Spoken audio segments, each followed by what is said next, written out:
আসসালামু আলাইকুম দর্শক, স্বাগত জানাচ্ছি লার্নিং মোডের আরও একটি ভিডিওতে। আজকে আমরা জানব মুদ্রাস্ফীতি সম্পর্কে। দর্শক, পুরো ভিডিওটি স্পন্সর করেছে renesabazaar.com, যেখানে আপনি কম্পিউটার, রাউটার, প্রিন্টার, ল্যাপটপ সহ সকল ধরনের আইটি এবং টেক জাতীয় প্রোডাক্ট পেয়ে যাবেন। ভিজিট করুন www.renesabazaar.com এবং নিয়ে নিন আপনার পছন্দের এবং আপনার প্রয়োজনীয় আইটি এবং টেক পণ্যটি। দর্শক, মুদ্রাস্ফীতি কী?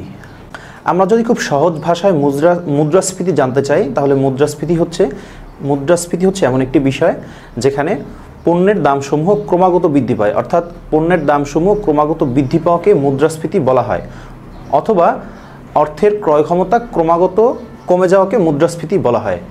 আমরা যদি একটু বোর্ডের দিকে খেয়াল করি, তাহলে আমরা দেখতে পাচ্ছি মুদ্রাস্ফীতি হচ্ছে কোনো কাল পরিধিতে পণ্য ও সেবার মূল্য টাকার অঙ্কে বেড়ে গেলে অর্থনীতির ভাষায় তাকে মুদ্রাস্ফীতি বলা হয়। অর্থাৎ কোনো পণ্যের দাম টাকার অঙ্কে বেড়ে গেলে অর্থনীতিতে তাকে মুদ্রাস্ফীতি বলা হয়।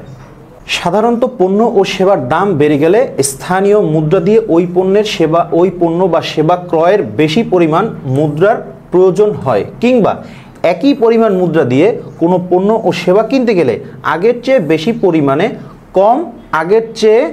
পরিমাণে কম পাওয়া যায়। অর্থাৎ একই পরিমাণ মুদ্রা দিয়ে আপনি যদি কোনো পণ্য কিনতে যান, তাহলে আগের থেকে আরও পরিমাণে কম পাবেন, অথবা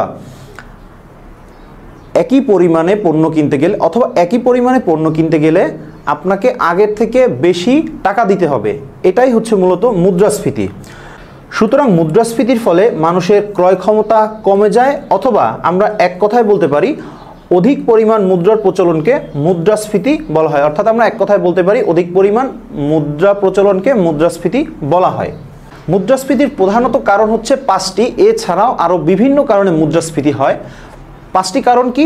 5টি কারণ হচ্ছে মুদ্রার মূল্যমানের অবমূল্যায়ন, ভোক্তার ক্রয় ক্ষমতা বৃদ্ধি, ক্রমবর্ধমান শ্রমব্যয় বৃদ্ধি, উচ্চ পর্যায়ে পরোক্ষ কর, পরিচালনা ব্যয় বৃদ্ধি। মূলত এই 5টি কারণে একটি অর্থনীতিতে মুদ্রাস্ফীতি দেখা দেয়। এছাড়াও আরও বিভিন্ন কারণে মুদ্রাস্ফীতি দেখা দিতে পারে। মুদ্রাস্ফীতি কেন হয় এর ব্যাখ্যায় আমরা দেখতে পারি মুদ্রাস্ফীতি মূলত দুই ধরনের হয়। একটি হচ্ছে চাহিদাজনিত মুদ্রাস্ফীতি, অপরটি হচ্ছে খরচজনিত মুদ্রাস্ফীতি। আমরা যদি একটু বোর্ডের দিকে তাকাই, তাহলে দেখতে পাই মুদ্রাস্ফীতি মূলত দুই কারণে হয়ে থাকে। একটি চাহিদাজনিত মুদ্রাস্ফীতি, অপরটি মূল্যজনিত বা খরচজনিত মুদ্রাস্ফীতি। অর্থাৎ উভয় কোনো দেশের অর্থনীতিতে মূল্যবৃদ্ধির জন্য সমানভাবেই দায়ী, তবে ভিন্নভাবেও কাজ করে। অর্থাৎ এই দুটি, চাহিদা এবং খরচ বৃদ্ধি, এই দুটি কোনো অর্থনীতিতে মুদ্রাস্ফীতির ক্ষেত্রে সমানভাবেই দায়ী, তবে ভিন্ন ভিন্নভাবেও কাজ করতে পারে। যখন কোনো পণ্যের চাহিদা গ্রাহকের কাছ থেকে বেড়ে যায়, তখন চাহিদাজনিত মুদ্রাস্ফীতি দেখা দেয়। আবার অন্যদিকে পণ্যের সরবরাহ ব্যয় বেড়ে গেলে খরচজনিত মুদ্রাস্ফীতি দেখা দেয়। অর্থাৎ কোনো পণ্যের চাহিদা যদি বেড়ে যায়, অর্থাৎ একটি অর্থনীতিতে বিভিন্ন ধরনের পণ্যের চাহিদা যখন বেড়ে যায়, তখন যে মুদ্রাস্ফীতি দেখা দেয় তাকে চাহিদাজনিত মুদ্রাস্ফীতি বলে। অপরদিকে যদি কোনো পণ্যের সরবরাহে ঘাটতি দেখা দেয়, অথবা যদি কোনো পণ্য উৎপাদনের ব্যয় বেড়ে যায়, তখন তাকে মূল্যবৃদ্ধিজনিত বা খরচ বৃদ্ধিজনিত মুদ্রাস্ফীতি বলে। চাহিদাজনিত মুদ্রাস্ফীতি কি? চাহিদাজনিত মুদ্রাস্ফীতি বা ডিমান্ড পুল ইনফ্লেশন ডিমান্ড পুল মুদ্রাস্ফীতি হচ্ছে চাহিদাজনিত মুদ্রাস্ফীতি পণ্যের ক্রমবর্ধমান দামের সবচেয়ে বড় কারণ। অর্থাৎ চাহিদা বৃদ্ধিজনিত মুদ্রাস্ফীতি পণ্যের দাম বাড়ার পিছনে সবথেকে বড় কারণ। চাহিদা বৃদ্ধিজনিত মুদ্রাস্ফীতি কেন ঘটে?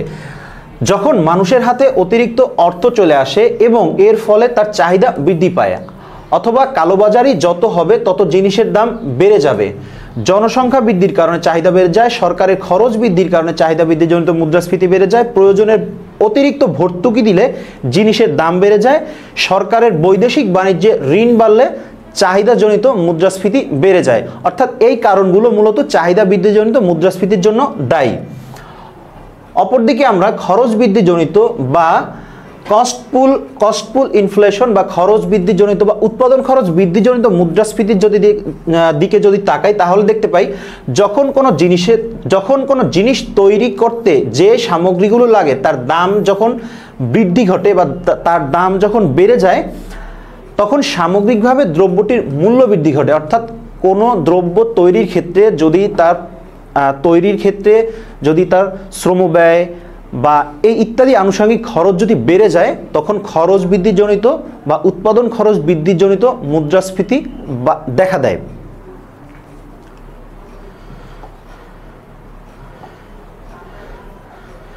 এখন উৎপাদন ব্যয় বৃদ্ধিজনিত মুদ্রাস্ফীতি কেন ঘটে? উৎপাদন খরচ বৃদ্ধিজনিত মুদ্রাস্ফীতি কেন ঘটে? এর কারণ হচ্ছে কোনো পণ্যের দাম, কোনো পণ্য দ্রব্য উৎপাদন করতে প্রধানত 4টি বস্তু লাগে। কোনো পণ্য উৎপাদন করতে মূলত 4টি বস্তু লাগে। একটি হচ্ছে ভূমি, অপরটি হচ্ছে শ্রম, পুঁজি এবং উদ্যোক্তা। একে আমরা বলি ফ্যাক্টর অফ প্রোডাকশন, অর্থাৎ ফ্যাক্টর অফ প্রোডাকশন হচ্ছে মূলত 4টি। একটি হচ্ছে ভূমি, অপরটি শ্রম, পুঁজি এবং উদ্যোক্তা। এই সব মিলিয়ে যে খরচটা হয় সেটাকে বলা হয় ফ্যাক্টর কস্ট, অর্থাৎ এই সব মিলিয়ে যে খরচটি হয় এটিকে বলা হয় ফ্যাক্টর কস্ট। এখন ফলে দেখা যায় এখানে যদি কোনো কিছু দাম বাড়ে তাহলে ওই ফ্যাক্টর কস্টও বৃদ্ধি পায়, অর্থাৎ এই ফ্যাক্টর কস্ট বৃদ্ধি পাওয়ার পিছনে ভূমি, শ্রম, পুঁজি এবং উদ্যোক্তা এই 4টি মূলত প্রধান কাজ করে।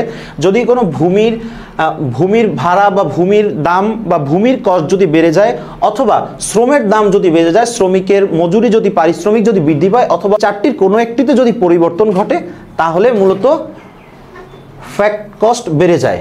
এর ফলে প্রোডাক্টের দাম বৃদ্ধি পায়।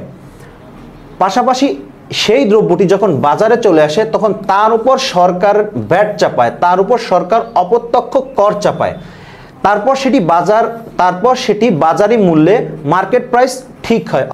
অর্থাৎ ফ্যাক্টর কস্টের পরে যখন এই পণ্যটি তৈরি হয় এবং তৈরি হয়ে বাজারে আসে তখন সরকার সেই পণ্যটির উপরে একটি অপ্রত্যক্ষ কর আরোপ করে এবং এরপরে ওই পণ্যটি বাজার দামে বাজারে চলে আসে।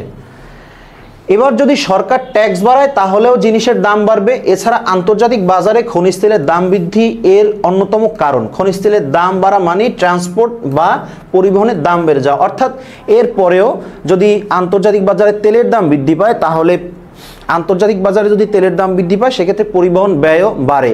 এই সব মিলিয়ে মূলত খরচ বৃদ্ধিজনিত মুদ্রাস্ফীতি দেখা দেয়।